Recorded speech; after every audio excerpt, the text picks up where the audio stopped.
In the gentle countryside of Leicestershire in the 1950s, life moved slowly, almost patiently. This was a time before glowing screens and constant noise, when silence stretched across long summer days. Children often found themselves with nothing planned and nowhere urgent to be.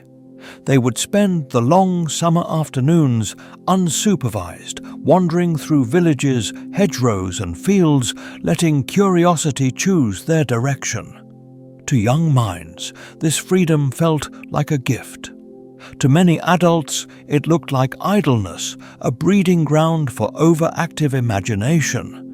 In this calm, rural world, boredom and wonder lived side by side, and the line between them was often misunderstood. When children spoke of unusual sights or strange ideas, grown-ups tended to smile politely, assuming these were stories invented to pass the time. After all, when days are long and quiet, the mind has space to wander, and not every thought is expected to be taken seriously. It was into this atmosphere of gentle dismissal that a small but important question first appeared. One afternoon, a schoolgirl named Tina Negus was doing something entirely ordinary. She was picking blackberries in her favourite spot in Charnwood Forest, a place she knew well, a place that felt safe and familiar. But among the leaves and stones, something caught her attention. She noticed strange markings on the rock's patterns that did not feel random shapes that seemed to carry intention. To Tina, they were quietly fascinating. To her teachers, however, they were not. When she brought her discovery to school, hoping for interest or at least curiosity, the response was gentle but dismissive. They simply shrug it off, seeing her story as the harmless invention of a child with time on her hands, the musings of a bored adolescent. No one was unkind, no one scolded her. Yet the door closed softly but firmly. The idea was set aside not because it was examined and found wanting, but because it came from a child, and children, in the eyes of adults, were known to imagine things. And so the markings remained, where they were quiet and patient, resting on the rocks of the forest, as they had for far longer than anyone suspected. Tina returned to her days, the teachers to their lessons, and life in Leicestershire continued at its unhurried pace. But something important had already happened. A small seed of doubt had been planted not yet in science, but in the landscape itself. A question had been asked even if no one was ready to listen. In the soft hush of the English countryside beneath blackberry bushes and weathered stone, the past waited calmly, knowing that curiosity once awakened rarely sleeps forever. On another unremarkable day in the English countryside, when the air feels wide and unhurried, and time seems to stretch gently into the distance, 3 schoolboys find themselves doing what children have always done when the world offers no instructions. Richard Allen, Richard Blatchford, and Roger Mason are scrambling over familiar rocks, hands, dusty knees, scraped minds drifting freely. There is no sense of purpose at first. They climb because the rocks are there. They wander because the day is long. And then, without ceremony, without drama, something catches their eyes. Etched into the stone, as if the rock itself had once been soft enough to remember, are shapes that do not belong to accident. Something curious is inscribed in the stone, not sharp or jagged, not violent or broken, but gentle, patterned, repeating, quietly deliberate. They pause. The world feels slightly altered, though none of them could explain why. They crouch closer, tracing the forms with their fingers, not knowing yet that they are touching a message carried across unimaginable time. It does not shout, it does not glow, it simply waits patient, as it has always been.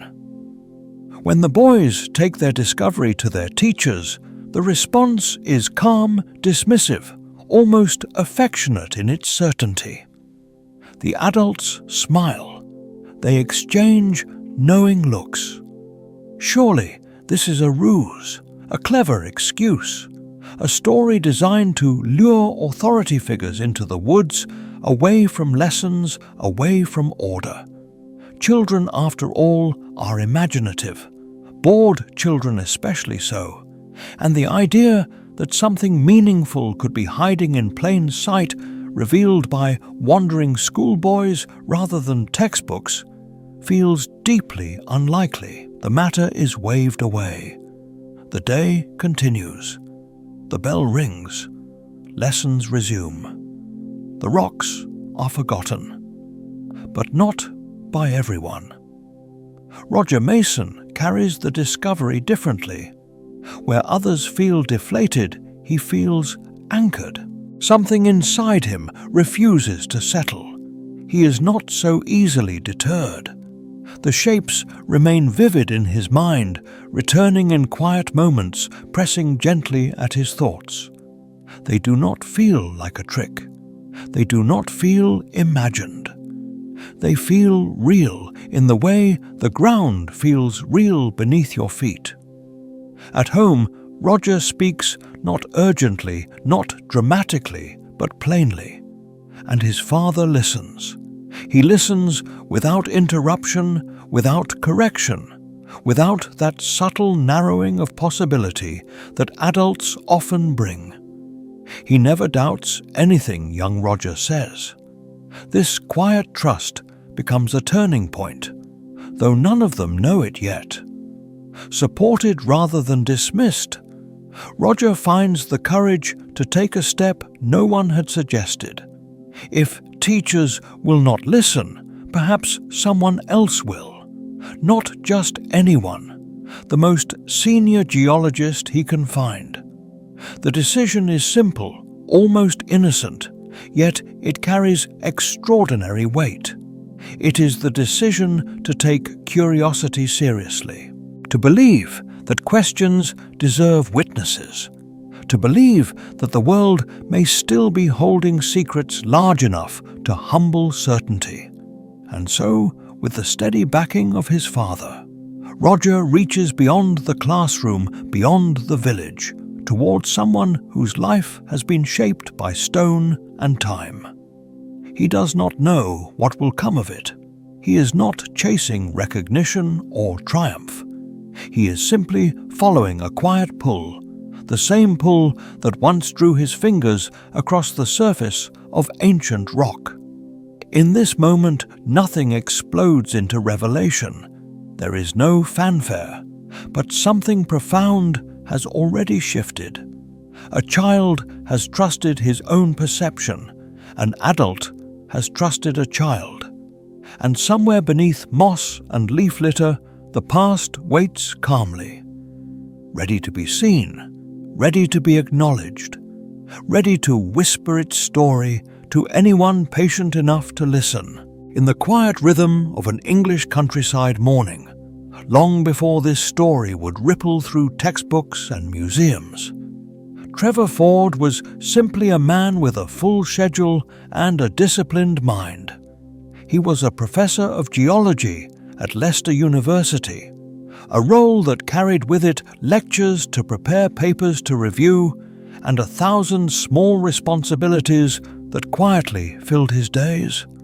His world was one of measured evidence, stratigraphic layers, and patient reasoning shaped by years of careful study.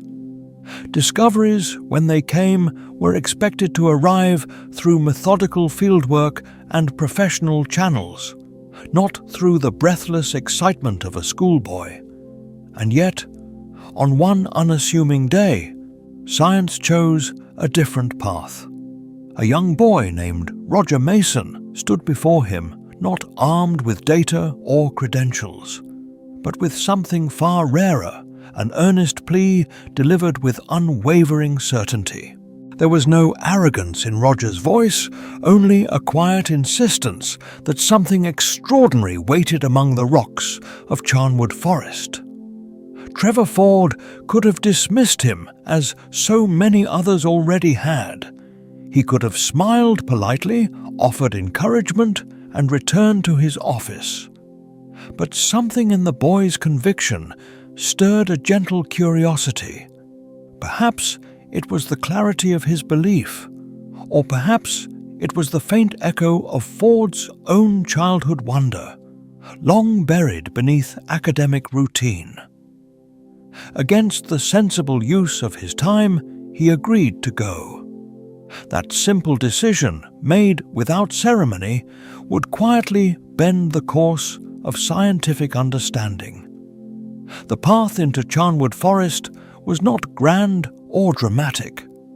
There were no banners of discovery fluttering in the breeze, only brambles heavy with blackberries, uneven ground, and rocks worn smooth by time. Trevor Ford found himself doing something his title rarely demanded. Scrambling among the undergrowth, steadying himself on sloping stone, pushing aside leaves and thorns as he followed Roger to the place he spoke of with such certainty. The forest was calm, indifferent to human anticipation. Birds moved and unseen above them, and sunlight filtered gently through the canopy, dappling the ground with shifting light.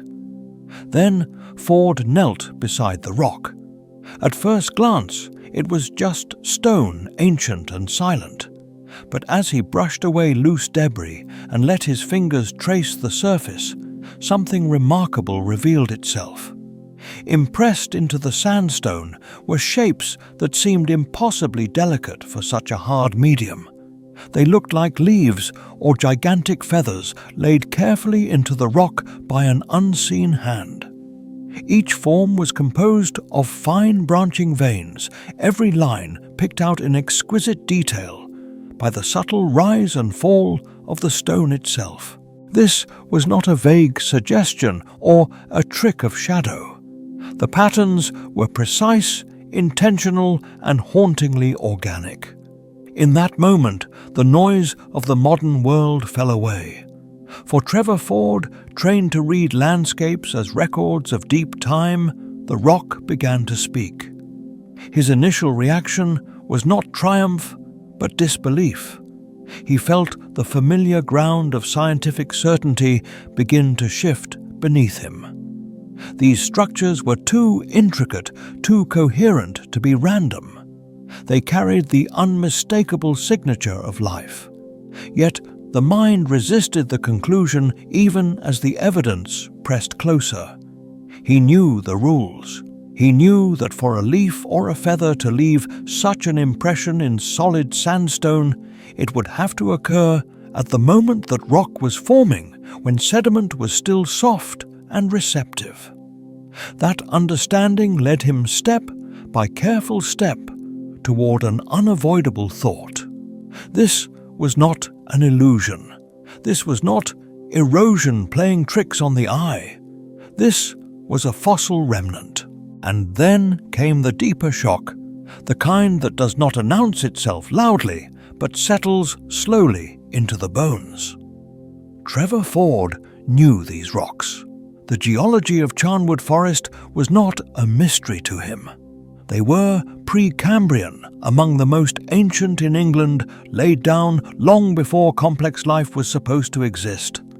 They long predated leaf-bearing plants, long predated feather-clad birds, and indeed long predated any fossil that could be seen with the naked eye. According to everything science understood at the time, these rocks should have been silent, empty of such complexity. And yet, here it was staring back at him from the surface of the stone, undeniable and defiant. What lay beneath his fingertips was a paradox, a conundrum that refused to fit neatly into any existing framework. Standing there, with Roger Mason Trevor Ford, felt the peculiar tension that accompanies true discovery. It was not excitement alone, nor fear, but a delicate balance between wonder and responsibility. To accept what he was seeing meant more than adding a new specimen to a collection. It meant questioning long-held assumptions about the history of life itself.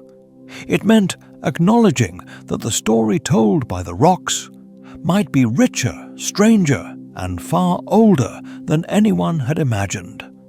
In that quiet forest clearing far from lecture halls and journals, they found themselves teetering on the edge of a precipice of discovery. Not a physical cliff, but an intellectual one, where a single step forward could open an entirely new chapter in Earth's story. Trevor Ford did not rush to conclusions. His training would not allow it, but neither did he turn away. He allowed the implications to unfold gently, one thought at a time. If this truly was a fossil, and if it truly belonged to rocks of Precambrian age, then the comfortable narrative of life's timeline would need to soften to make room for something unexpected. Life, it seemed, had been experimenting far earlier than anyone had given it credit for. The forest around them remained unchanged, the rocks unmoved by the significance humans now placed upon them. Yet in that stillness, something profound had shifted. Science had been invited quietly and without ceremony to listen more carefully. And as Trevor Ford rose from the rock, brushing the dust from his hands, he carried with him not answers, but a deeper sense of wonder. It was the kind of wonder that does not demand immediate resolution, but instead invites patience, humility, and awe. In that moment, the ancient earth had whispered one of its secrets, and both man and boy stood ready to hear what might come next. In the quiet that followed the first moment of recognition, when disbelief softened into careful attention, the work truly began. This was no longer a child's tale or a curious mark on a forgotten stone. It was something that demanded patience, weight effort, and time. To understand what lay hidden in the rocks of Charnwood Forest, the fossil could not remain half seen, half imagined on a weathered surface. It had to be freed. And so the excavation began not with drama or haste, but with the steady resolve that accompanies moments when science senses it is standing at the edge of something vast.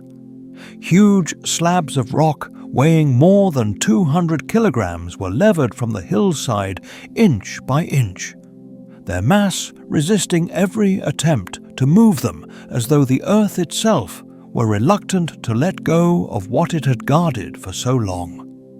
These stones had rested undisturbed for hundreds of millions of years, pressed into place by deep time, by pressure, by silence. Now they were lifted into the light, carried away from brambles and leaf litter, transported with care and reverence to a place where they could be studied, not rushed, not forced, but listened to. In those moments, the act of excavation was not merely physical labor. It was a quiet dialogue between human curiosity and geological memory, a reminder that discovery often requires both strength and humility.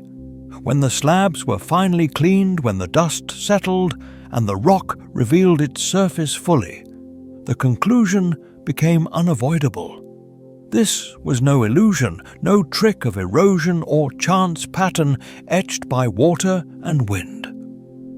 What lay before the researchers was a genuine fossil preserved within Precambrian stone, a relic from a time unimaginably distant. The age of the rock itself confirmed it.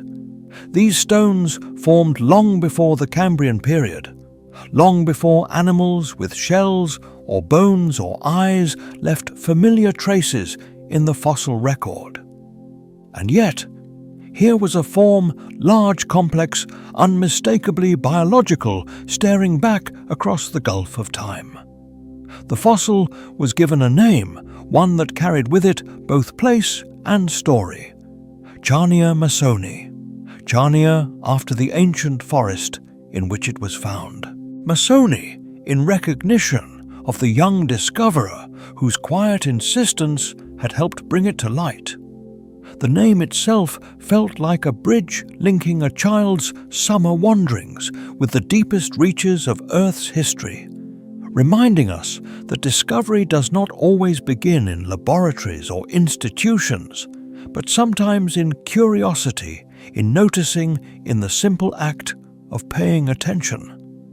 As the significance of Charnia masoni settled in it, became clear that this fossil was not an isolated marvel, not a singular oddity preserved by chance. It was the first of many. Once the possibility had been opened, once the geological community allowed itself to see similar forms began to emerge elsewhere. Impressions long dismissed or overlooked, now re-examined with new eyes. The presence of Charnia forced a profound shift in understanding.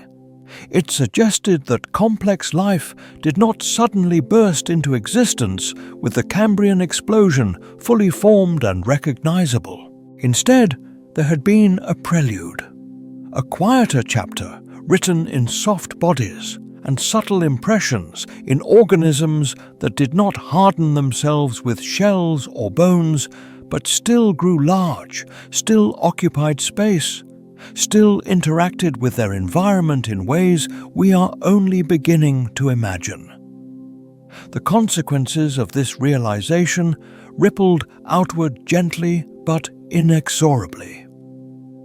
Paleontologists began to glimpse a biological world unlike anything seen before or since, a world that felt almost dreamlike in its unfamiliarity. Charnia itself, with its leaf-like or feather-like form, seemed to blur boundaries.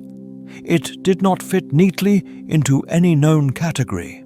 It did not resemble plants as we understand them. Yet it lacked the defining features of animals we recognize today. It stood as a question rather than an answer, a silhouette from a lost experiment in life's early history. Through Charnia, a door had opened onto a landscape that no one had expected to exist. This was not a world of familiar predators and prey of eyes and jaws and swift movement.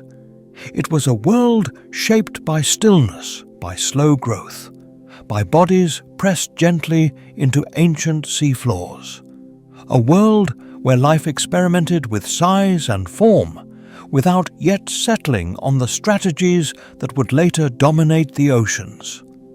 To imagine it is to imagine the seafloor not as a place of constant motion, but as a quiet garden where organisms rose from the sediment like living patterns responding not to pursuit or escape, but to currents, to chemistry, to the subtle availability of energy.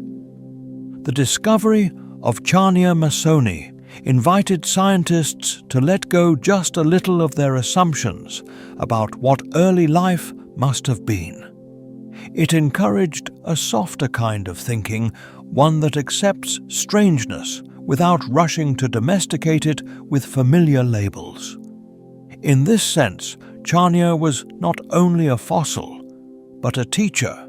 It taught that the history of life is not a straight path toward us, but a branching, wandering journey filled with forms that flourished briefly and then vanished, leaving behind only whispers in stone. For those who study it, and for those who simply listen to its story, Charnia offers something quietly comforting. It reminds us that the world has always been capable of more imagination than we give it credit for, that long before our worries, long before our noise and haste, there were living beings exploring existence in their own gentle ways under alien skies, in oceans that no longer exist. And as we sit with that thought, allowing it to settle, we may feel a subtle easing of the mind. The pressure to categorize, to resolve every mystery begins to soften. We realize that not knowing is not a failure, but an invitation. Chanya Masoni does not demand that we fully understand it before we rest. It asks only that we acknowledge its presence, its quiet testimony to a deeper, older story. In doing so, it opens a door not just onto an ancient biological world, but onto a calmer way of engaging with knowledge itself. One where wonder leads, where curiosity is unhurried, and where the unknown is something we can sit beside peacefully as the night grows deeper and the mind gently drifts toward rest. Let us drift back gently, far beyond familiar animals and recognizable shapes, to a time so distant that even the rocks seem to whisper rather than speak. This is the twilight of the Proterozoic, a long, fading evening in Earth's deep history, when the world was preparing slowly, quietly, for a transformation unlike anything that would ever come again. The continents were still arranging themselves, the oceans were calmer in some places and endlessly dark in others, and life for the first time was beginning to experiment with size, form, and presence. Nothing rushed. Nothing competed the way it would later. This was not a battlefield of survival, but a wide open stage where evolution seemed to be wondering aloud what might be possible. In this half-light of geological time, before the first recognizable animals walked, crawled or swam, the seafloor became home to forms of life that feel even now strangely dreamlike. They were real. They lived. They grew. And they left behind impressions that still wait for us in stone, patient and silent. Picture the ancient ocean floor during this time. There are no fish darting through the water, no shells crunching beneath imaginary feet, no predators scanning for movement. Instead, the seabed is carpeted with shapes that look less like creatures and more like thoughts made visible. Great quilted pennants lie across the mud, stitched with repeating patterns that rise and fall like a slow breath. Fleshy plumes stand upright, anchored gently in the sediment, lifting their soft forms into the water as if listening to distant currents. Vast, flattened sheets rest against the sea floor, their edges lifting and settling with each passing wave. Not swimming, not crawling, simply existing. This is truly alien life, not in the sense of menace or fear, but in the quiet way something unfamiliar can unsettle us simply by refusing to fit our expectations. These organisms do not resemble the animals we know today, and they do not behave as animals do. Yet they are undeniably alive, part of Earth's long and unbroken story. There is a profound calm to this ediacaran world.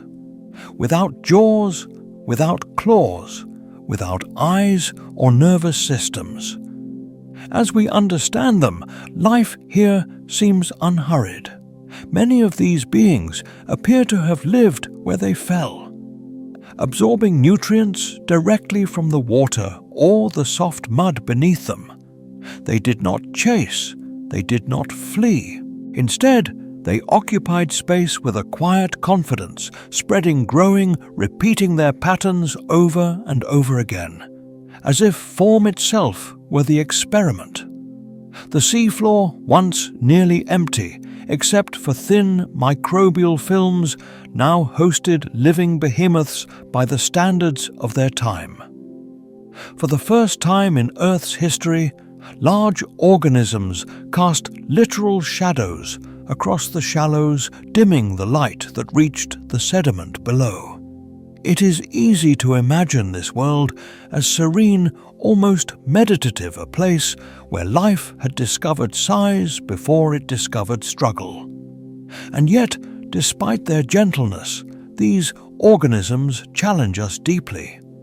We are accustomed to thinking of life as a steady progression toward complexity, toward creatures that look more and more like us. But the Ediacaran world does not point neatly in that direction. Its inhabitants are quilted frond-like disc-shaped, segmented in ways that don't align with later body plans. Some are symmetrical, others subtly offset their patterns, repeating with a quiet mathematical elegance. They seem less like ancestors we can recognize and more like alternative answers to the question of what life could be. This is what makes them so captivating. They remind us that evolution does not move with a single goal in mind. It explores, it wonders, it tries shapes and structures simply because the conditions allow them to exist.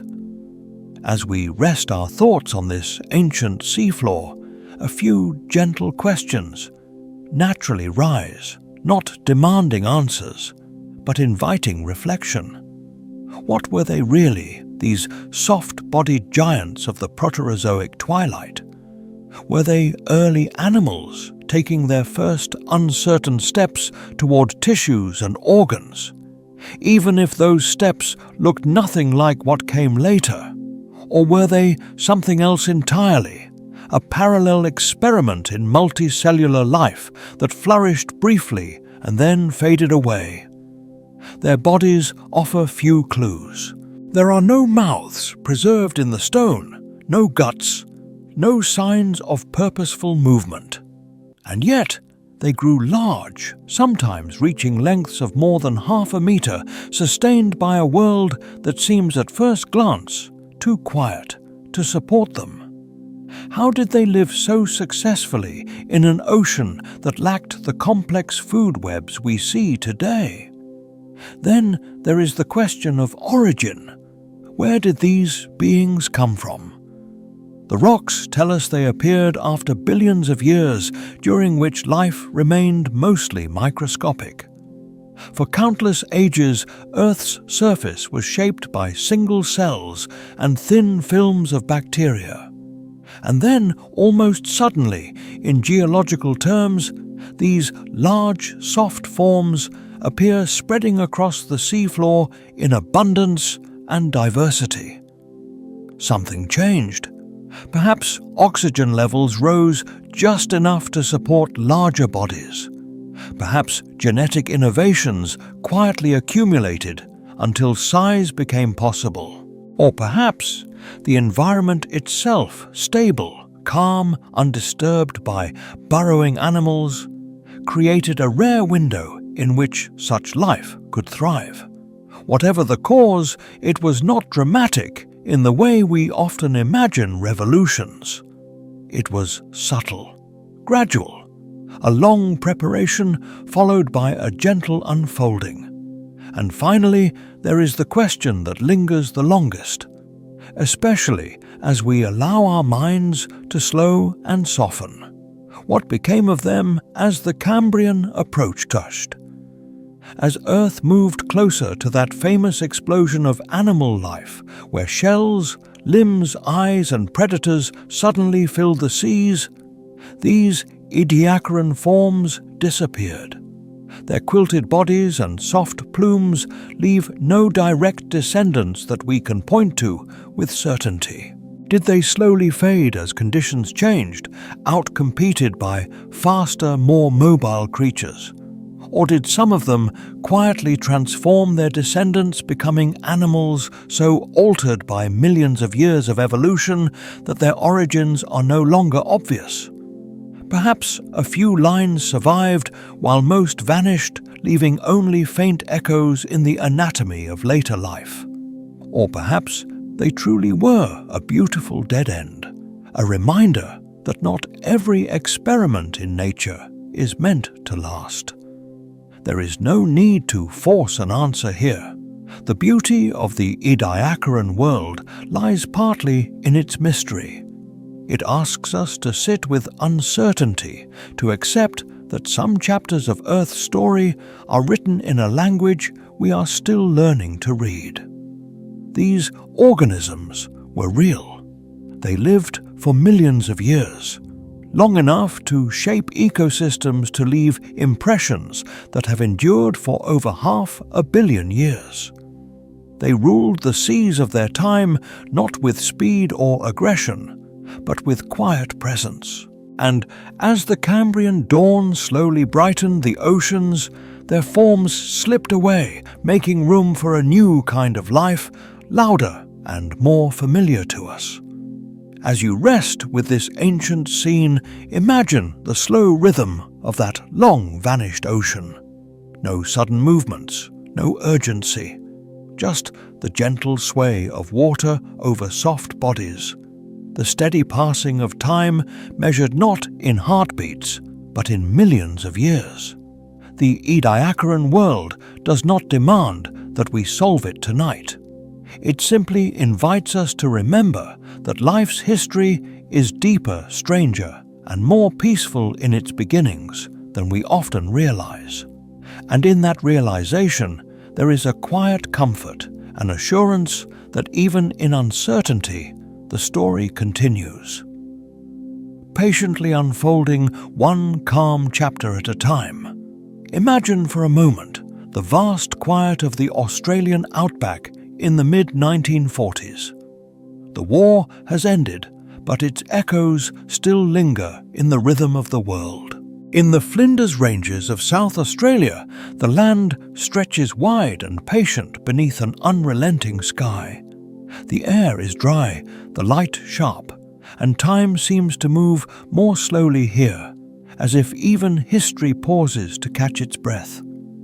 This is where Reginald Sprigg finds himself in 1946, sent not in search of wonder, but in pursuit of something practical, something measurable, something useful. His task is simple on paper. Survey old silver and copper mines, determine whether they might once again yield profit. It is work that promises little excitement, and certainly no great revelations. Reg works alone, as there is no need for a team when the work consists of peering into exhausted mine shafts and confirming what everyone already suspects, that they are empty, spent, and silent. Yet solitude has a way of opening doors that busy company keeps shut. Alone beneath the vast Australian sky, with only the sound of insects humming lazily in the heat, Reg's mind begins to wander in gentle, unguarded ways. He is not searching for ancient life. He is not thinking about the deep history of Earth. He is simply doing his job one quiet day at a time. And sometimes it is precisely in those moments when expectation is absent that the world chooses to whisper its oldest secrets. One afternoon, as the sun climbs high and the heat presses down with a familiar weight, Reg settles into the shade of a small stunted sugar gum to eat his lunch. The land around him looks barren. At first glance, its colors muted, its surfaces cracked and weathered by unimaginable spans of time. Nearby, flat slabs of rock lie scattered on the ground, loosened from their parent bedrock by cycles of heat and cooling. Almost without thinking, as one might idly trace patterns in the sand or turn a stone. While waiting for time to pass, Reg begins to flip these slabs over. It is a small, absent-minded act born of boredom rather than intention. But when he turns one slab, then another, something unfamiliar catches his eye. On the freshly revealed undersides of the rocks are markings, shapes that do not look random, that do not feel like the usual accidents of geology. They are broad, rounded forms, some up to 10 centimeters across many, showing concentric rings, others decorated with faint radial ridges spreading outward like ripples in a pond. Reg leans closer, curiosity quietly awakening. The longer he looks, the more a recognition stirs in him. These shapes remind him of something deeply familiar, something carried from memory rather than textbooks. They look just like the jellyfish he used to see washed up on the beaches near his South Australian hometown. Soft, flattened, circular, marked by subtle internal patterns, the resemblance feels too strong to dismiss. In that gentle moment of recognition, Reg allows himself a daring thought. Perhaps these are not just marks in stone. Perhaps they are fossils. To Reg, the idea feels natural, almost obvious. The shapes are too organized, too complex to be explained away as purely inorganic processes. They seem to carry intention, repetition, and structure qualities that hint at life rather than chance. Quietly, carefully, Reg begins to document what he sees. He gives these forms a name drawing from the Aboriginal name of the nearby sheep station where he found them. He calls them Ediacara. It is a simple act of naming, but it carries weight, for to name something is to acknowledge its presence, to suggest that it belongs in the story of the world. Yet even as this excitement unfolds within him, a shadow of confusion follows close behind. Reg knows the local geology well enough to feel uneasy. The rocks of the Flinders Ranges are believed to be Precambrian in age, unimaginably old, formed long before the Cambrian period. The chapter of Earth's history where complex life is thought to burst suddenly into view.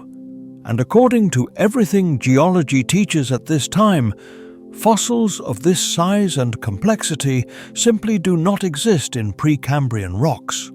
Life back then, as far as anyone knows, should be small, simple, invisible to the naked eye. This is the quiet conflict that begins to trouble Reg's thoughts. If these Ediacara are truly fossils, then something is deeply wrong with the accepted story. Either these rocks are not as old as believed, or life is far older and more complex than anyone has imagined. Faced with this contradiction, Reg chooses courage over comfort. He becomes convinced enough of the biological nature of these forms that he is willing to entertain a radical possibility. Perhaps the rocks themselves have been misdated. Perhaps the stratigraphic history of the region needs to be rewritten. It is a bold stance, not taken lightly, but it feels necessary to him, born of direct observation rather than theory.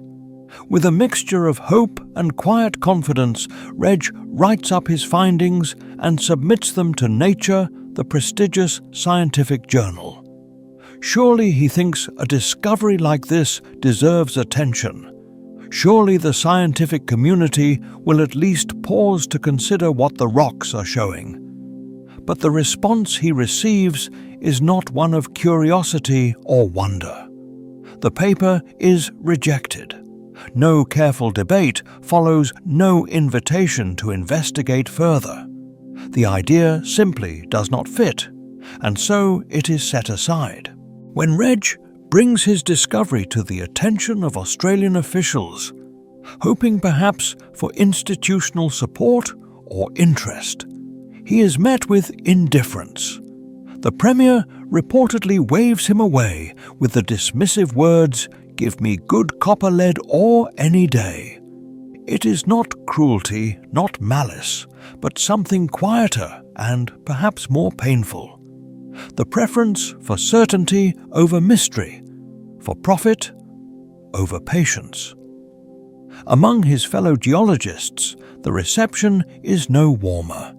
The structures are dismissed as fortuitous, inorganic markings, strange but meaningless quirks of stone.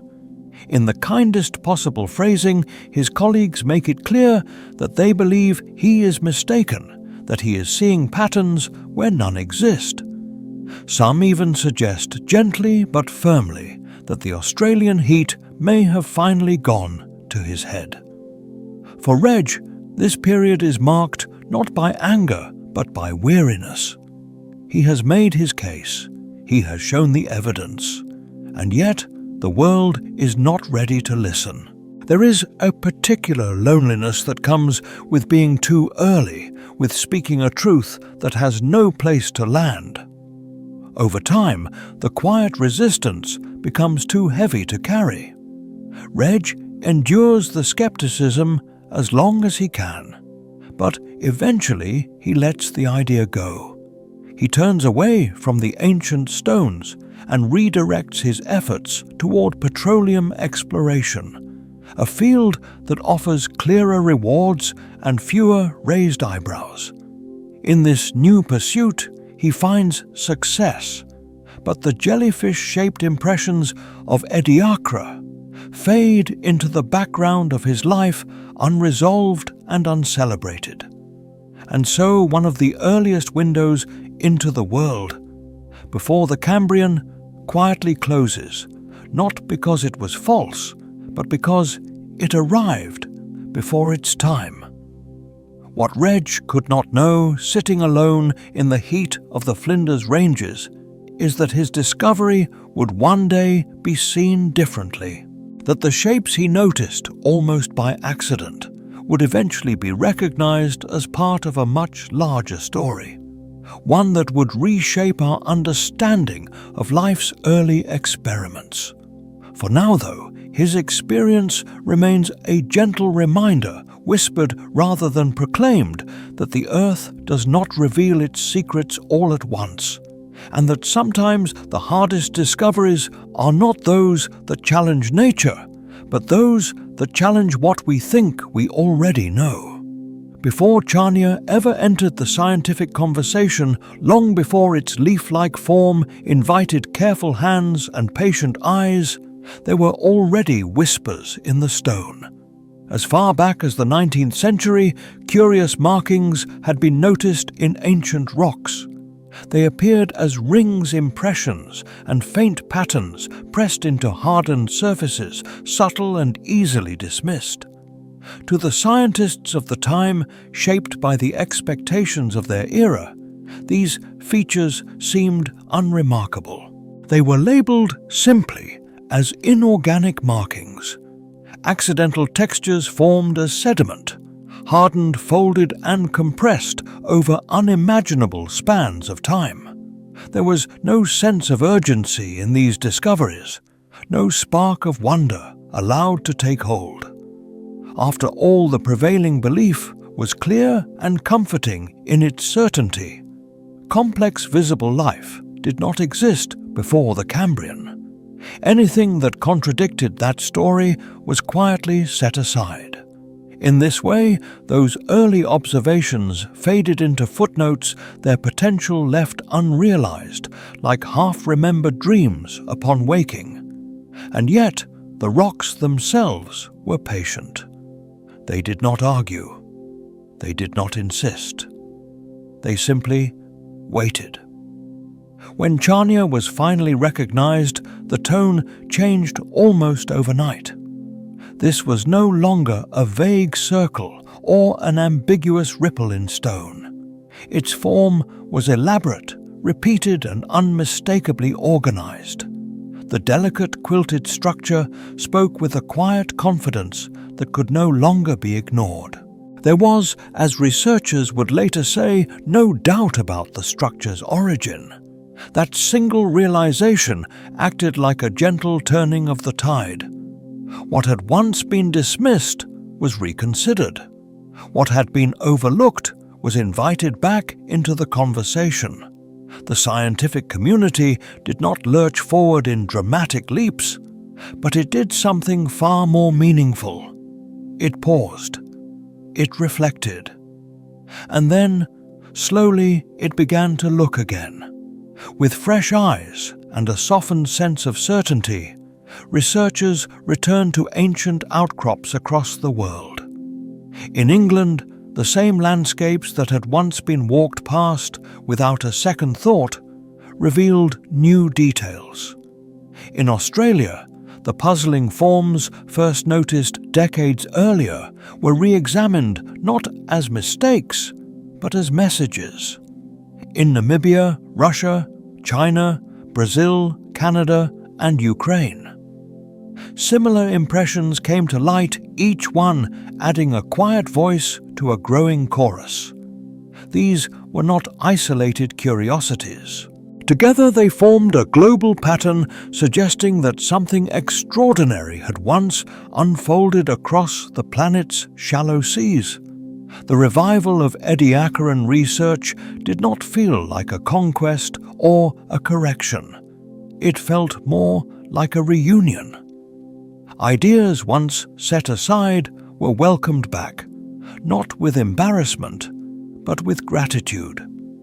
The story of life was proving to be broader, gentler, and more complex than anyone had imagined. And then came the moment that quietly sealed this change in perspective. In 2004, after years of careful study and thoughtful debate, the Ediacaran period was formally recognized. This was no small gesture. Geological time is not divided lightly. To name a new period is to acknowledge that something truly distinctive happened there, something worthy of standing alongside the great chapters of Earth's deep history. Spanning from 635 to 538.8 million years ago, the Ediacaran period marked a stretch of time unlike any before it. For the first time in Earth's history, giant organisms ruled the seas. They did not swim with purpose or hunt with intent, at least not in ways we would recognize today. Instead, they lay, stood and spread across the ocean floor, absorbing energy-shaping ecosystems and quietly experimenting with what it meant to be large, to be complex, to be more than a single cell drifting alone. This recognition did not answer every question. In fact, it opened many more. Were these the first animals or something else entirely? Were they ancestors, cousins, or evolutionary dead ends? The beauty of the Ediacaran story is that it does not rush to resolve these mysteries. It invites us to sit with them, to appreciate the uncertainty, and to find comfort in the idea that not all truths arrive fully formed. Just as the ancient seas once cradled these strange and gentle beings, the modern scientific mind has learned to cradle doubt in the same way, not as a failure, but as a space for wonder. And so as you rest and let these thoughts drift softly through your mind, remember that the history of life is not a straight path, but a tapestry woven slowly, patiently over hundreds of millions of years. The rocks beneath our feet still hold stories untold, and sometimes all it takes to hear them is the willingness to listen again, more quietly, more kindly, and with a sense of awe that lingers like a fading dream. If you were to travel to the southeastern edge of Newfoundland, you would find a coastline that seems almost designed to quiet the modern mind. Here, land does not meet the ocean gently. Instead, it resists. Dark cliffs rise from the Atlantic like ancient thoughts that refuse to be forgotten, and the weather arrives with a personality of its own. Storms sweep in without ceremony. Winds howl low and steady, and rain often falls not downward but sideways. Carried by the breath of the sea, fog drifts in slow, deliberate sheets, softening the sharp edges of the world and turning distance into something uncertain. Low shrubs and juniper cling close to the ground, growing sideways rather than upward, shaped by decades of relentless gusts. The ground itself feels older here, heavier, as if time has settled into the rock and decided to stay. It is a place where human urgency feels out of place, and where patience seems not only encouraged but required. Sailors once learned this lesson the hard way. For centuries, ships navigating these waters mistook one headland for another, believing they had safely passed a dangerous cape and turned north too soon. The ocean corrected them. Vessels were driven onto the rocks, and nearly 100 wrecks now rest in the bay. To the east, quiet reminders of confidence misplaced. Because of these errors, this stretch of coast earned a name that carries both warning and poetry. Mistaken Point. Yet not every day here is hostile. There are moments rare and gentle when the wind softens, the fog lifts, and the sun lowers itself into the sky at a thoughtful angle. When that happens, the cliffs are transformed. The rock faces reveal themselves as broad stepped surfaces tilted just enough to catch the light. These are not ordinary stones. They are the compressed remains of an ocean floor frozen in place hundreds of millions of years ago. In those moments of calm, when waves no longer crash high enough to obscure the view, the rock seems to glow faintly under the low sun. Subtle lines and shallow impressions emerge, traces so delicate that they reveal themselves only when light skims across them from the side. To stand there is to feel as though the present moment has thinned, allowing the deep past to breathe through. For a paleontologist, or for anyone willing to slow their gaze, this place offers a unique kind of invitation. Imagine lowering yourself close to the stone, your eyes just inches above its surface. The world of wind and cold retreats, and what remains is texture, pattern, and silence. In this posture, it becomes easy to imagine that you are not standing on land at all, but floating gently above an ancient seabed. The rock beneath you no longer feels solid. Instead, it feels soft in the imagination, like fine mud resting quietly beneath shallow water. This is what some have called a petrified memory of a seafloor, a phrase that captures not just what the stone is, but what it remembers. In this quiet act of looking, you may feel as though you are snorkeling through the Ediacaran Ocean, drifting slowly over a world that existed long before familiar animals learned to swim, crawl, or bite. What appears before you is not a single fossil, but a community preserved where it lived. The organisms of the Ediacaran period did not leave behind bones or shells. They had no hard armor to announce themselves through time. Instead, their soft bodies pressed gently into the mud, leaving impressions that hardened and endured. The detail preserved here can feel almost intimate. You are not seeing the remains of death alone, but the outlines of lives once lived in stillness. Among the most striking forms is Charnia. It appears as a feather-like shape, sometimes no longer than a fingernail, sometimes stretching more than half a meter across. Its body is composed of repeated segments, quilted and precise, narrowing toward a tip. In life, Charnia likely stood upright, anchored to the seabed, lifting its delicate structure into the water above.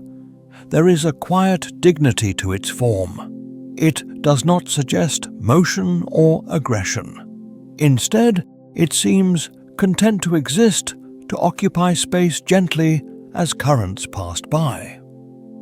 Nearby, you might notice Fractofusus, a form that appears more reserved, more grounded. Shaped like a spindle, it lies flat against the ancient mud, both in life and in death. Its body is made of repeated elements, mirrored along the central line, but not perfectly. There is a subtle offset, a gentle asymmetry that gives it a drifting quality, as though it belonged to a world that had not yet decided what symmetry should mean. When many Fractofusus are found together, scattered across the rock surface, they resemble leaves fallen in early autumn, resting without urgency, each maintaining its own quiet space. Then there is Bradgatia, a more complex construction. It appears as a three-dimensional shrub built from many Charnia-like and Fractofusus-like elements gathered together. These organisms rose higher from the seabed, sometimes protruding 20 centimeters or more above the mud. They did not crowd one another. Each seems to have respected an invisible boundary, spaced evenly, as if following rules we no longer understand. The image they create is that of a garden, not one cultivated by hands, but one shaped by balance, where growth happens slowly and deliberately. Among these forms lies one that puzzled researchers for years: Iveshada. At first glance, these fossils resemble uneven discs, lumpy and indistinct, leading early observers to nickname them pizza discs. There is no obvious symmetry, no clear structure that immediately explains their purpose. For a long time, their meaning remained elusive. Some suggested they were once balloon-like organisms, tethered to the seabed, later collapsing into formless shapes. Others wondered if they were intentionally shapeless, much like modern sponges. Over time, a gentler explanation emerged. Embedded within these discs are fragments that resemble other ediacaran forms like Fractofusus, scattered as if they had fallen apart where they lived. This suggests that Iveshada may represent colonies, communities of familiar organisms that decayed together, their boundaries dissolving into a shared imprint. Seen this way, they are less mysterious and more communal reminders that life even then may have experimented with togetherness. What unites all these forms is not what they did, but how they feel to observe. There is no sign of struggle here, no evidence of pursuit or escape. These organisms do not tell stories of teeth or claws. They speak instead of presence. They seem to belong to a time when life was exploring how to exist at all, before it learned how to compete. The Ediacaran garden at Mistaken Point does not overwhelm with drama. It calms. It invites reflection. It suggests that complexity does not always arrive with noise. Sometimes it arrives quietly, settles into the mud and waits. As you imagine this ancient seabed gently illuminated by filtered sunlight from a long-vanished ocean surface, it becomes easier to let modern anxieties loosen their grip. The world you are visiting in your mind had no rush, no deadlines, no sharp divisions between success and failure. These organisms lived, grew, and vanished on timescales so vast that urgency had no meaning.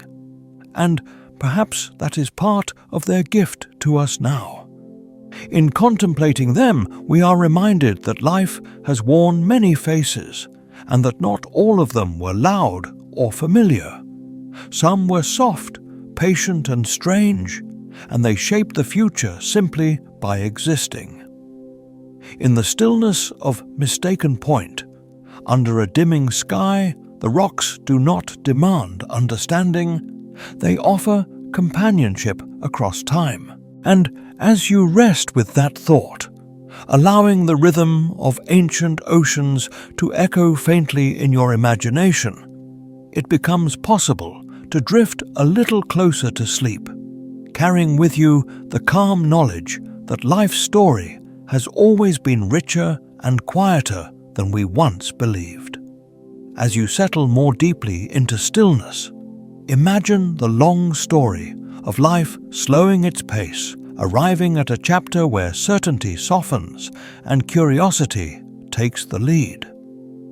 By the time we reach this part of the tale, the Ediacaran world no longer feels like a single garden glimpsed from one shoreline. It begins to feel vast, scattered, and wonderfully inconsistent, as if life itself were gently trying out many different ways of being without yet deciding which ones would last. And it is here in this quiet complexity that the question arises, not with urgency, but with calm persistence. How do we begin to understand such diversity when nothing quite fits the categories we know today? Australia, a different kind of preservation. Far from the misty cliffs of Newfoundland, the ancient rocks of Australia tell the same story in a very different voice.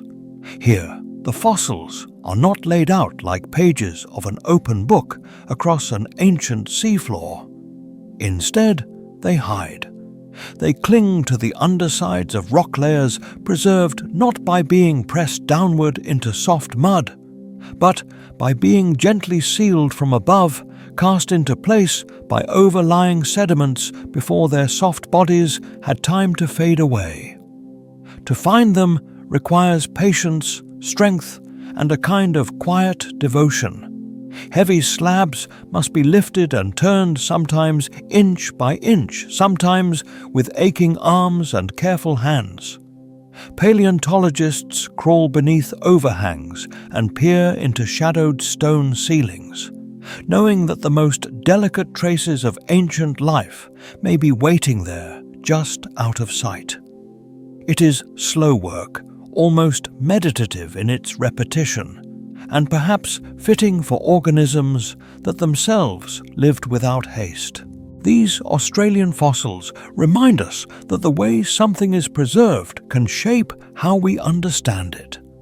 The same ancient life, recorded in different ways, offers different clues, like a story told once as a whisper and once as an echo. Dickinsonia, a giant thumbprint in time. Among the most quietly captivating of these forms is Dickinsonia. At first glance, it does not announce itself as an animal or even as something alive in the way we usually imagine. It looks instead like a giant thumbprint pressed into ancient sand, its surface marked by fine repeated ridges radiating from a central line.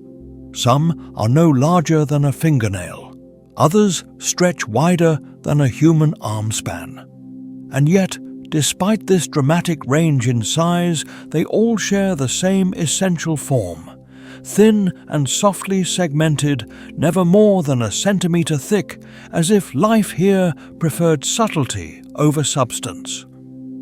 There is something deeply calming about Dickinsonia, perhaps, because it resists easy interpretation. In some fossil beds, a sequence of overlapping impressions can be seen, faint echoes of the same shape appearing again and again across the stone. These traces suggest movement, but not the purposeful stride of a walking creature. Instead, it feels gentler, almost accidental, as if Dickinsonia shifted slowly across the sediment, or was nudged along by currents, tipping and settling like a sheet of fabric caught in a lazy breeze. There is no clear sign of limbs, no mouth, no obvious direction of travel, just presence followed by another presence, and then another. Each one a quiet moment recorded in stone. For those who study them, Dickinsonia invites a different kind of attention. Not the sharp focus of problem-solving, but a softer gaze, one that allows uncertainty to remain without discomfort. Kimberella hints of intention nearby. In these ancient Australian rocks, another form rests slightly more suggestive, yet still elusive. Kimberella appears as a rounded oval outline, bordered by a faint ridge, sometimes accompanied by a subtle tube-like extension at one end. On its own, it might seem no more revealing than many other ediacaran shapes. But the stone around it sometimes tells a more intriguing story. Etched into the surrounding sediment are shallow scrape-like markings, repeating patterns that seem to radiate away from the fossil itself. They are gentle marks, not dramatic gouges, but they carry a quiet implication. Something may have been interacting with its environment here, moving in small increments, perhaps grazing, perhaps exploring. Kimberella does not shout animal any more than Dickinsonia does, but it whispers the possibility.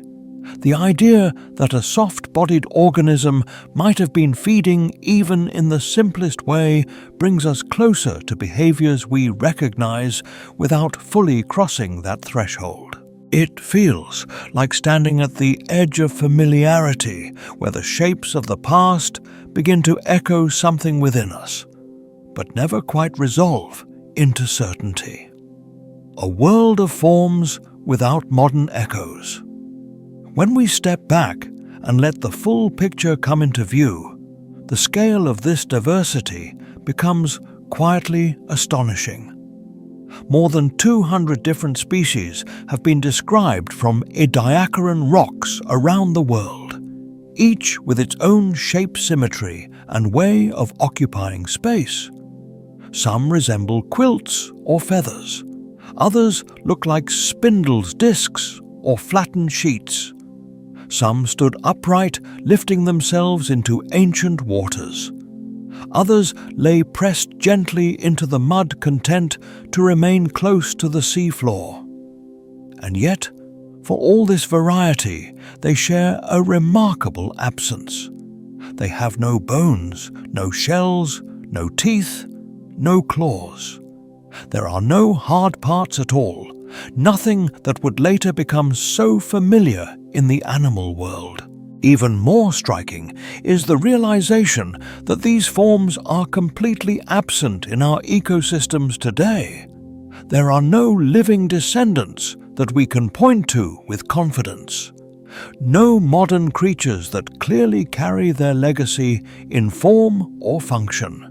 It is as if this entire chapter of life tried something new, explored a wide range of possibilities, and then gently stepped aside, leaving only impressions behind. This absence does not feel like a loss when viewed through the lens of bedtime science. Instead, it feels like a reminder of how generous evolution has been with its experiments. Not every path needs to lead directly to the present to have meaning. Some paths exist simply to explore what is possible, to expand the boundaries of life's imagination. The calm of not knowing. And so, as the question of classification lingers, it does so without urgency. Were these the first animals? Perhaps some were. Perhaps none were in the way we define animals now. Or perhaps the question itself is shaped too strongly by what came later. In the quiet world of the ediacaran life, may not yet have settled into the categories we rely on today.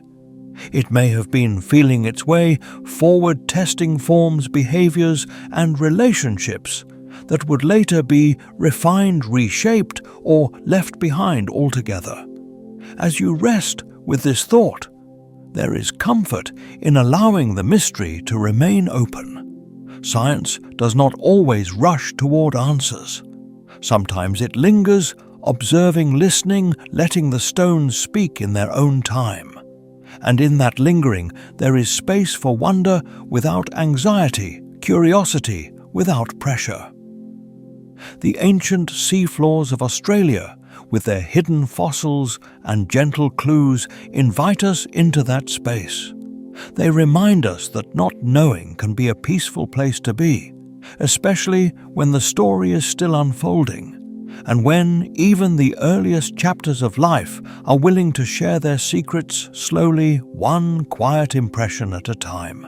In the soft glow of a bedside lamp, as the day finally loosens its grip, it can be comforting to imagine that science, like a kindly companion, sometimes changes its mind not with drama, but with patience. For a long while, the strange beings of the Ediacaran seas seem to offer a reassuring answer to an unsettling question. Perhaps these unfamiliar shapes pressed into ancient stone were not so alien after all. Perhaps they were simply the earliest animals waiting quietly at the threshold of recognition. For many years, this idea felt not only reasonable but soothing, as if the deep past were gently reaching forward to meet the present with familiar forms.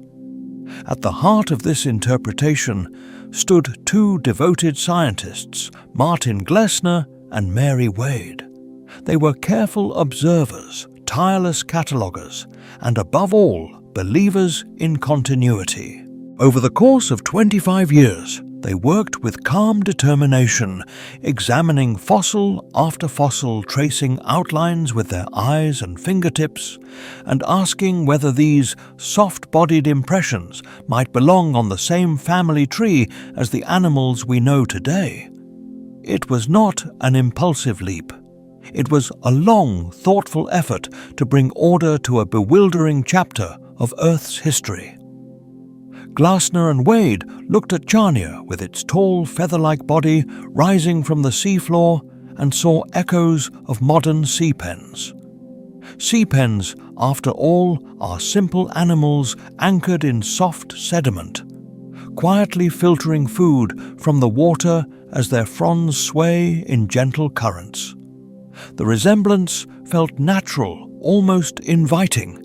In the rounded impressions called aspidella spread across ancient surfaces like soft stamps, they saw the ghostly outlines of jellyfish creatures that even today leave little behind but fleeting marks when they wash ashore.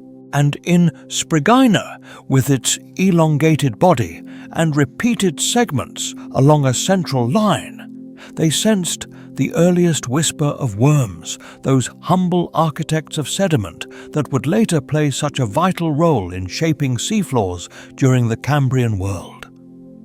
These comparisons were not made lightly. They were part of a sincere attempt to answer one of the most profound questions in paleontology. Where did animals come from? The Cambrian explosion appears so sudden, so dramatic, that it almost demands a prelude. And here, in the Ediacaran period, were large, complex organisms living just before that great flowering of life. To many minds, it seemed only logical that the Ediacarans must be the missing chapter, the gentle draft before the final composition. Museums embraced this vision. Illustrations and dioramas brought it to life, showing Charnia standing like underwater feathers, Sprigina inching slowly across the mud, and jellyfish-like forms drifting in quiet shoals. For visitors wandering museum halls, it was a comforting story, one that suggested continuity rather than rupture, familiarity rather than strangeness. But science, like the night itself, invites us to look more closely as the noise fades. And when researchers began to slow down to examine these fossils, not with hopeful analogy, but with careful scrutiny, the similarities began to soften and then quietly dissolve. The first and most striking absence was something profoundly basic. None of the Ediacaran fossils showed clear evidence of a mouth, a gut, or an anus. There were no openings for food to enter, no passages for waste to leave. In animals, even the simplest ones, these features define a way of living a relationship with the environment built around eating, digesting, and responding. Their absence in Ediacarans was not dramatic, but it was deeply unsettling. Equally quiet, yet equally telling, was the absence of burrows. Modern sea pens retreat into the sediment when disturbed, leaving behind clear traces of their hidden lives beneath the surface. Yet, beneath Charnia fossils, no such burrows have ever been found. The rock records their presence with exquisite clarity, but it remains silent about any anchoring structures below.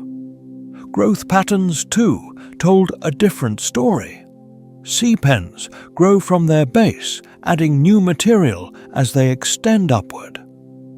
Charnia, by contrast, shows its smallest elements at the top, not the bottom, a subtle detail that gently but firmly undermines the comparison. The jellyfish analogy fared no better under this softer light. Aspidella impressions do resemble stranded jellyfish at first glance, but resemblance is a fragile thing. These fossils lack tentacles, lack any sign of reproductive structures, and often appear firmly attached to the seafloor, sometimes even connected to Charnia-like forms. Jellyfish are free-floating, drifting creatures shaped by the movement of water. Aspidella, in contrast, seems rooted static content to remain where it formed. To call one a precursor of the other began to feel less like explanation and more like wishful thinking, a kind of visual rhyme without shared meaning. Perhaps the most intriguing challenge came from symmetry, a feature that often feels deeply informative. Some Ediacaran organisms display threefold or fivefold symmetry patterns that echo those seen in modern echinoderms like starfish and sea urchins. For a time, this seemed like a strong clue, a quiet signature of shared ancestry. But symmetry, it turns out, is a generous pattern, one that nature uses again and again for many reasons. 3- and 5-fold arrangements appear wherever repeated elements need to be packed efficiently, from microscopic organisms to flowers and even in vegetables resting unnoticed in a kitchen drawer. Their presence alone cannot anchor an evolutionary claim. More revealing still was the discovery that many Ediacarans do not possess true bilateral symmetry at all. Instead, their repeated segments are slightly offset, creating a subtle zigzag along the central axis. This pattern, known as glide symmetry, is elegant, almost hypnotic, but it is not found in any modern animal group. It represents a different way of building a body, one that does not align neatly with the architectures that later animals would adopt. In this quiet detail, the animal hypothesis began to gently unravel. Taken together, these observations did not arrive with a crash. There was no dramatic rejection, no sudden overturning of a grand idea. Instead, there was a gradual realization that what Glassner and Wade had done with care and dedication was something humans are very good at. They had matched patterns. They had seen familiar shapes in unfamiliar contexts and drawn connections that felt emotionally and intellectually satisfying. But pattern matching, however natural, is not the same as proof. And when held up to the full weight of anatomical scrutiny, these comparisons could not bear the load placed upon them. None of the Ediacaran organisms show clear evidence of organs of directed movement or of feeding strategies recognizable from the animal world. They appear to live without mouths, without guts, without the restless mobility that defines even the simplest worms or jellyfish today. This does not make them failures, nor does it strip them of wonder. It simply reminds us that life, especially in its early experiments, may have explored paths that feel unfamiliar to us now. As you rest with this thought, there is something quietly comforting in the idea that the past does not owe us familiarity. The Ediacaran world does not need to resolve neatly into our modern categories to be meaningful. Its organisms can remain enigmatic, hovering just beyond recognition, inviting curiosity without demanding certainty. Glasner and Wade were not wrong to search for connections. Their work opened doors, inspired generations, and gave shape to questions that still guide research today.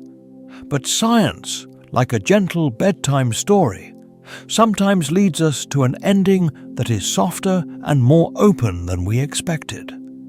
Rather than simple ancestors waiting to be named the Ediacarans, may represent a broader experiment in living a time when life was testing possibilities with quiet creativity. In the dim light of deep time, these beings lived, grew, and vanished, leaving behind only impressions like the faint memory of a dream upon waking. And perhaps that is enough. As the night deepens and your breathing slows, you can let that ancient uncertainty rest beside you, not as a problem to solve, but as a reminder that mystery itself is one of the most enduring features of the universe. Let us slow our breathing for a moment, as if the world itself has dimmed the lights. Imagine we are no longer in the present, but resting gently on the floor of an ancient ocean, a place so old that even the idea of animals has not yet settled into shape. Around us, there is no sound, no color as we know it, only darkness softened by time. And in this quiet, one question drifts like a tide that never quite comes to shore. What exactly were the Ediacarans? They lived before the familiar rules were written, before mouths learned to bite, before eyes learned to see, before movement became purposeful and fast. The Ediacarans belong to a world that feels half-finished to us, a world still deciding what life might become. And that is why they unsettle us so gently. They do not fit. They do not answer easily. Instead, they invite us to sit with uncertainty, to let curiosity replace urgency, and to accept that not every mystery needs to be solved before we rest. At first glance, it is tempting to ask whether they were animals. After all, they were large. They were complex. They covered the seafloor like quiet gardens, quilted and ridged, repeating patterns pressed into soft mud. But when we look closer with patience rather than expectation, something feels different. These beings do not behave like animals we know today. They do not reveal the tools we would expect life to use. And so the question deepens, becoming softer but more profound if they were not animals. In the way we understand them, Then how did they live at all nourishment without sunlight? In our modern world, life often feels neatly divided. Plants turn sunlight into food. Animals eat plants or eat other animals. Fungi and microbes work quietly in the background, recycling what remains. But the Ediacaran world did not yet follow this familiar rhythm. It existed in a time before leaves reached for light, before food chains grew long and tangled. And most importantly, many Ediacarans lived far from sunlight in deep, dim waters where photosynthesis simply was not possible. Their leaf-like shapes might suggest otherwise at first. Some look as though they were designed to catch light, spreading delicate branches like underwater ferns. It is easy, almost comforting, to imagine them as ancient seaweeds, gently swaying, making their own food. But the rocks tell a quieter story. The places where these fossils are found were likely too deep, too dark, too far from the sun's reach. No light filtered down to fuel such a life. If these organisms lived there, they must have found nourishment in another way. Perhaps they fed from the water itself. In today's oceans, some animals survive by filtering tiny particles from the water around them. They let the sea do the work, passing food across delicate surfaces. But this strategy depends on movement. It depends on currents stirred by waves, storms, and by other creatures churning the seafloor. The Ediacaran Ocean was calmer. There were no burrowing worms, yet no busy animals constantly mixing mud and water. The sea was layered still and often starved of suspended food. Filtering the water in such a place would have been a slow and uncertain way to survive. And then there is the most intriguing possibility of all. Perhaps the Ediacarans did not eat in the way animals do. Perhaps they absorbed their nourishment directly through their outer surfaces, letting nutrients slowly pass inward, cell by cell. This is not how animals feed, but it is how some other forms of life endure. Fungi, for example, extend themselves into their surroundings, dissolving and absorbing what they need without mouths, without movement, without haste. It is a quiet way to live, a patient way, one that fits surprisingly well with the stillness written into the Ediacaran rocks. Yet even here, the comparison begins to blur. No fungus alive today grows into shapes quite like these. No modern organism mirrors their quilted patterns or immense size. The Ediacarans seem to borrow a little from many strategies without fully committing to any of them. They exist between categories, refusing to settle. Other ways of being alive. When familiar explanations fail, science does something beautiful. It pauses and it imagines carefully. Could the Ediacarans have been something even stranger than slow-feeding, soft-bodied organisms? Could they have been gigantic single cells stretched to sizes that seem impossible by today's standards? After all, there are fossils of enormous single-celled organisms elsewhere in Earth's history, some forming entire limestones from their remains. Life, it turns out, is capable of far more variation than our instincts suggest. Or perhaps these ancient forms were not truly unified beings at all. Perhaps they were temporary colonies. Many smaller cells, cooperating for a time, coming together to grow large, to reproduce, or to endure harsh conditions, before dissolving once more into individuality. Such cooperation exists today among microbes, appearing and disappearing as needed. Scaled up to the Ediacaran world, it could explain both their size and their strangeness. And then there is the idea that lingers longest in the mind, not because it is comforting, but because it is honest.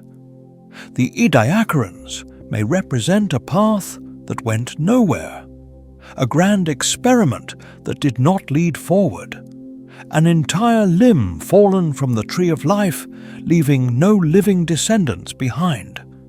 Not every attempt at complexity succeeds. Evolution does not plan, and it does not promise continuity. It explores endlessly, branching and pruning, keeping only what survives, changing worlds. If this is true, then the Ediacarans were not our ancestors, but our distant cousins in possibility. A reminder that life once tried a different way of being large, organized and visible. A way that worked for a time, and then quietly faded as conditions shifted and new forms took over. Resting with the mystery. It is tempting to feel unsettled by this uncertainty. We often want the past to point directly to us, to explain how we came to be, to confirm that our existence was somehow inevitable. But the Ediacarans suggest something gentler and perhaps more reassuring. They suggest that life is generous with its experiments, that complexity can arise, flourish and vanish without failure or regret. And there is another possibility, one that circles back to hope. Even if the Ediacarans look nothing like animals today, they may still represent the earliest steps toward animal life. Early attempts rarely resemble the finished form. The first members of any group often lack the features we later consider defining. Perhaps the first animals did not yet have mouths, muscles, or senses. Perhaps those traits only became useful once other animals existed, once there was something to chase, to avoid, to compete with. In that sense, the Ediacarans may have been testing the idea of bodies themselves, exploring what it meant to be large, multicellular, and organized without yet knowing why. Some lineages may have vanished, while one may have continued quietly, changing slowly until the conditions were right for the explosion of life that followed. As we drift toward rest, it is enough to know this. The Ediacarans remind us that uncertainty is not a flaw in knowledge, but a doorway. They lived in a world still learning how to be alive, just as we live in a world still learning how to understand itself. And in that shared curiosity across hundreds of millions of years, there is something deeply calming. So let the question remain open. Let it rest beside you, unanswered but gentle. In the darkness of the ancient ocean, life was already dreaming of what it might become. And tonight, as you rest, you are part of that same long, quiet story. Let us slow our breathing now and allow the questions themselves to soften into something gentle. Because when we reach the edge of what is known, science does not shout its conclusions, it whispers possibilities. Perhaps some of the Ediacaran beings were in a quiet and tentative way the earliest ancestors of animals. Fragile experiments in bodies that had not yet learned how to eat, move or sense the world in ways we would later recognize. Perhaps others were evolutionary side paths, beautiful and complete in their own moment, but destined to fade as conditions changed and new strategies emerged. Both ideas can sit together peacefully because nature is rarely exclusive and the past is rarely simple. In this calm space between certainty and mystery, we can hold the thought that evolution is not a straight ladder climbing toward us rung by rung, but something far more like a branching tree spreading outward in all directions with countless limbs that flourish briefly and then fall away. Some branches thicken and persist, others remain delicate and vanish, and none of them know in advance which path will lead forward. Failure in this sense is not a mistake, but a natural part of exploration, written into the deep history of life itself. Seen this way, the Ediacaran world does not represent confusion or error, but generosity, a time when life tried many forms at once, patiently testing what might work in a young and changing planet. And this is why the science of the Ediacaran biota, still little more than 50 years old, feels so alive and unfinished, like a conversation that has only just begun. Each new fossil surface, scanned by lasers, each hidden structure, revealed by gentle imaging, is another sentence added to a story that stretches back more than 500 million years. We are not rushing toward an answer. We are moving slowly, thoughtfully, as we draw ever closer to the Cambrian explosion, that extraordinary moment when life seems to burst into complexity almost all at once. Arguably, the single most important event in the entire history of life on Earth, it did not appear from nothing, but rose from foundations laid quietly in the dark, soft sea floors of the Ediacaran seas. And so, as you rest here, let the uncertainty be comforting rather than unsettling.